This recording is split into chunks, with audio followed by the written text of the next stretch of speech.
On a cold November evening in 1971, a man in a black suit and sunglasses walked into an airport, bought a one-way ticket, and boarded a plane. Hours later, he would perform one of the most daring crimes in history, hijacking a commercial flight, demanding a ransom, and then vanishing without a trace. No body, no parachute, no clue where he went. Even after 5 decades, the mystery of D.B. Cooper remains unsolved. November 24th, 1971. The day before Thanksgiving. Portland International Airport was crowded with travelers rushing home. Among them was a quiet man in a dark suit, carrying a black briefcase. He purchased a one-way ticket for just $20 under the name Dan Cooper and boarded Northwest Orient Flight 305 to Seattle. Nothing about him seemed unusual. He was polite, calm, and spoke in a low voice.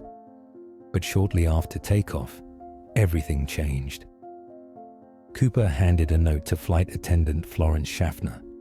She absent-mindedly slipped it into her pocket, assuming it was just another passenger's phone number. But then, Cooper leaned in and said in a calm, firm voice, "Miss, you should read that note. I have a bomb." Schaffner's hands trembled as she unfolded the paper. It contained a chilling message. "I have a bomb in my briefcase. I want $200,000 in cash, 4 parachutes, and a fuel truck ready when we land. No funny business, or I will do what I must." She looked up, her heart pounding.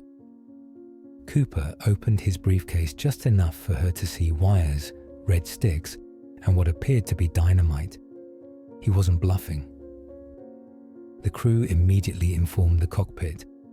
The pilot contacted air traffic control, and within minutes, the FBI was involved. Authorities had no choice but to comply with Cooper's demands. When the plane landed in Seattle, the ransom money, $200,000 in $20 bills, was delivered. The 4 parachutes were handed over. Cooper, true to his word, released the passengers and some of the crew. But he had no intention of surrendering. Instead, he ordered the remaining crew to take off again. This time, he had a bizarre request. He told the pilots to fly at a low altitude, just 10,000 feet, at a speed of 200 miles per hour, with the landing gear down and the wing flaps at 15 degrees. The crew realized something. These weren't random instructions. These were the perfect conditions for a parachute jump. At 8:13 p.m., as the plane flew over the dense forests of Washington, Cooper did the unthinkable.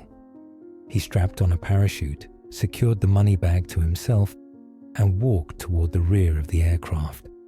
With the storm raging outside, he opened the rear stairs and, without hesitation, jumped into total darkness, into a freezing storm, into the unknown. The moment he disappeared, the world was left with only one question. What happened to D.B. Cooper? For years, the FBI conducted one of the longest manhunts in history, but they never found him. No body, no parachute, nothing. How could someone vanish so completely? 9 years later, a young boy digging near the Columbia River made a shocking discovery. Rotting stacks of $20 bills buried in the sand. It was part of Cooper's ransom money. But if he had survived, why would he bury the cash? If he had died, why was there no sign of his body? Over the years, dozens of suspects have emerged.